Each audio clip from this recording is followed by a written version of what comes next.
皇上和皇后只是在水里接个吻，居然就互换了灵魂。为了不暴露，两个人只能替对方生活。不料下秒皇上的大姨妈突然驾到，在看到出血量后，更是瘫软在皇后身上。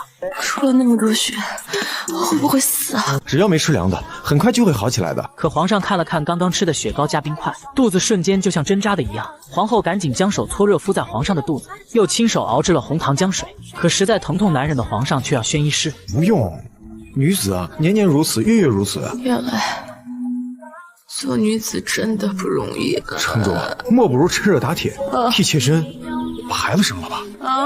如果怀孕的话，就不会月月如此了。不要！皇上生无可恋地躺在床上，可此时的贵妃却要借着太后的寿辰搞事情，却不知现在的皇后体内不仅有大姨妈搓火，还有皇上那睿智的脑袋。面对贵妃递来的账本，直接大发雷霆。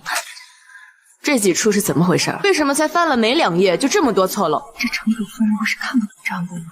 这次怎么变得这么厉害？早有准备的贵妃将事情推到下人身上，本以为能糊弄过去，却没想到皇上不仅将贵妃收买的老人赶出皇宫，还将那什么都招了的小厮罚了600大板，吓得贵妃不敢有任何不满。下朝的皇后路过，更是觉得来大姨妈的皇上太过可怕，撒腿就离开了是非之地。可贵妃越挫越勇，甚至伙同众娘娘们不出席太后宴会，想让皇上落个办事不力的罪名。而寿宴当天的皇后独自一人招呼宾客，在得知众娘娘被贵妃拉拢为难自己时，她就亲自来到娘娘们寝宫，借口胃疼的就送止疼药让其在寝宫躺着，说失眠的就送安眠药让其好好睡。一切准备就绪，就把睡懒觉的皇后叫醒，井然有序地安排接下来的一切。不料娘娘们在寿宴之前乖乖赶来，并没有让她难堪。可当她呈上皇后绣的百鸟朝凤图时，却想原地凿个洞钻进去。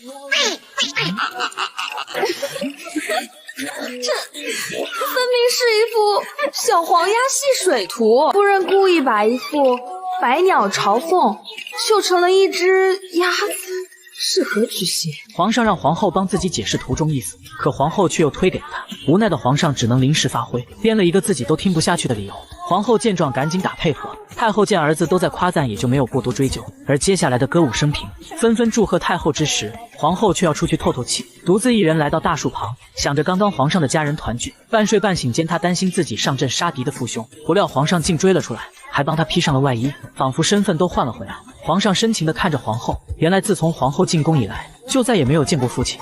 上次我给他求了一个平安符，结果还没来得及给他，他就又奔赴战场了。你们所有人都吵着说我大圣万万岁，可是有谁真正关心过我爹和我大哥的死活呢？为了哄皇后开心，皇上就带她去摘星阁看月亮，顺便问一下2人的互换身份之事。在皇后自己玩耍时，皇上就听大仙说他们换灵魂那天出现过天狗10日的天象，所以想要换回身体还是要等时机，比如今日就推测出有陨星落下。什么？陨星要来了？城主，我们一起去看陨星吧。姑在说正事儿呢。那太伯，问你个正事儿，陨星几时来啊？立刻。喂，2人也难得有如此的浪漫时机。第2天，皇上和皇后在花园看到静妃身子不适，皇上连忙上前搀扶，可刚把人扶起来，静妃就一个后闪肚子撞在石头上，还声称是皇上推的她。就在皇上一脸懵逼时，静妃却捂着肚子喊孩子。孩子！皇上立马传太医想一探究竟，哪知结果还没等出来，竟等来了太后不分青红皂白的巴掌。静妃看到一直想要抱孙子的太后前来，演得更加带劲。是我不孝，实在不知道何处惹到了城主夫人，才累及府中胎儿。老身一定为你讨回公道。胡医师，这到底怎么回事？微臣无能，这主司明没保住。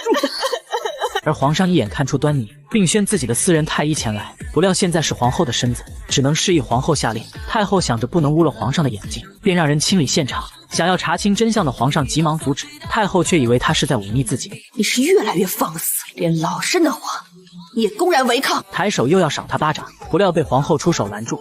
竟然敢阻拦老身！还是等事情查清楚了再惩罚夫人吧。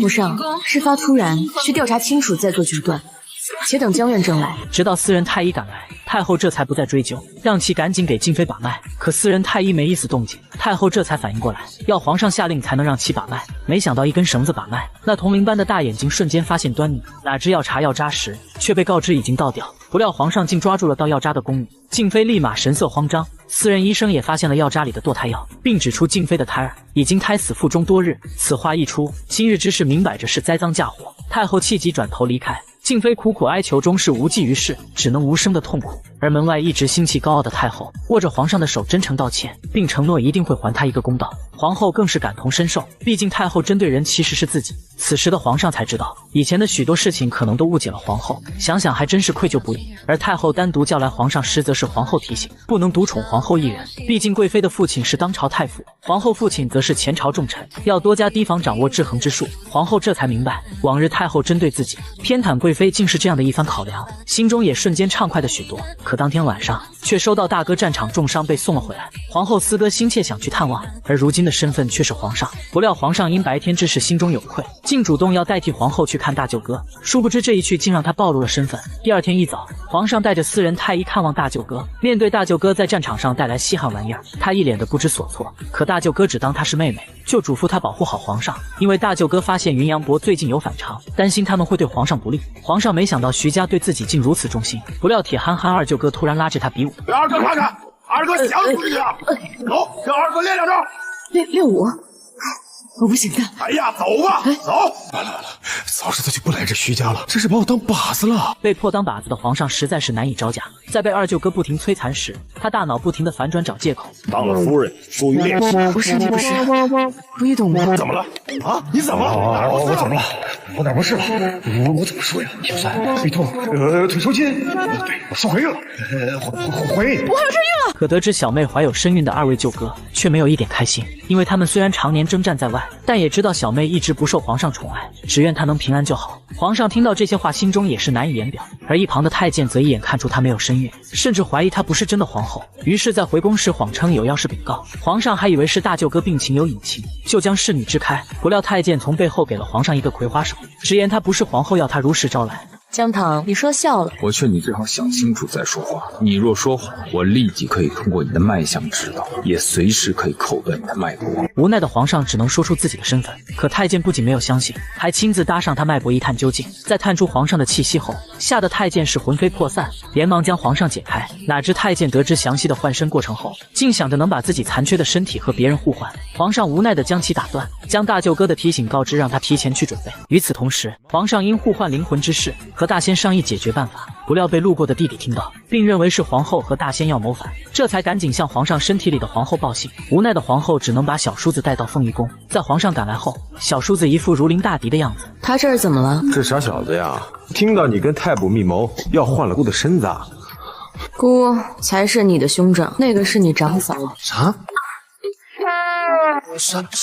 这一切都要从落入荷花池那日说起。没想到得知事情原委的弟弟，竟一副意料之中的模样，不仅说出皇上的种种变化，还说皇嫂比皇上优秀。可看在皇后眼里，却让其想起了皇上忌惮自己家的事情。在皇上注意到时，已经不见他身影。而此时皇后的父亲徐元帅正在和敌军拼命厮杀，并成功取下对方大王的性命。哪知传到朝堂的消息却是有喜有忧，徐元帅斩杀敌军大王，被大王之子拼命反击，并导致大军伤亡惨重，就连徐元帅也身负重伤。不料一直看不上徐元帅的国公，竟要让皇后交出虎符，亲自带兵支援。皇后知道他目的不纯，没敢答应，借口要好好想想该如何。可还在头疼怎么哄皇后的皇上，怎么也没想到皇后竟要率军亲征给战士鼓舞士气。不料皇上怎么也不愿同意，还想要让他们把身体换回来。皇后失望至极，可就连皇上自己都不知道，不同意皇后却是因为担心她。就在皇后与大仙商议该如何抉择时，皇后在门口听出她的担心之意，连忙上前恳求：“你就让我去吧。俗话说，千军易得，一将难求。刚好我们互换了，我又自有习武，你不觉得此次出征是天意吗？”就连大仙也帮皇后说话，皇上只能同意下来，并让弟弟当摄政王。可一直逍遥习惯的弟弟又怎么会同意？不料皇上的一句话，让他甘愿接下苦差事。如果你答应姑可以帮你去跟母上请示，让你不要跟侍郎家的小姐约会。如今万事俱备，只欠太后同意。皇后带着小抄前来说服太后。疼子心切的太后自然不同意儿子率军亲征。皇后拿出皇上写给自己的小抄开始念，可太后虽然明白道理，却打死不愿让儿子冒险。皇后急得直接暴露本性。如今前线告急，缺将少粮，将士们个个失其地民。在这种情况之下，只有城主率军亲征，才有可能渡过难关呀。本以为自己没按皇上的小抄说，要彻底完蛋了，没想到太后竟一口同意了下来。不愧是我大圣的子孙，母亲准了。哪知在离开前，皇后竟请太后在主持后宫大事时，不管皇上做了什么事情，也一定要等自己回来再处置。太后见儿子如此，爽快答应，不管皇上犯再大的错，也不会动他分毫。再回到寝宫后，就看到了皇上为她量身打造的盔甲。皇后兴奋的上蹿下跳，立马就穿在了身上。很快出兵在即，嘴硬的皇上让皇后一定要把自己的身体完好无缺地带回来。哎呀，你放心吧，你到了北京，千万不要任性，不要逞强。好了好了，什么时候变这么啰嗦了？走了啊。在皇后上马离开的一瞬间，二人身份仿佛换了回来，却不想着皇上刚刚率兵出征，贵妃就打扮得花枝招展，不仅和兰妃炫耀自己的衣服，还声称自己终于可以在后宫肆意妄为了。而开心忘形的她，还不知道自己即将大祸临头。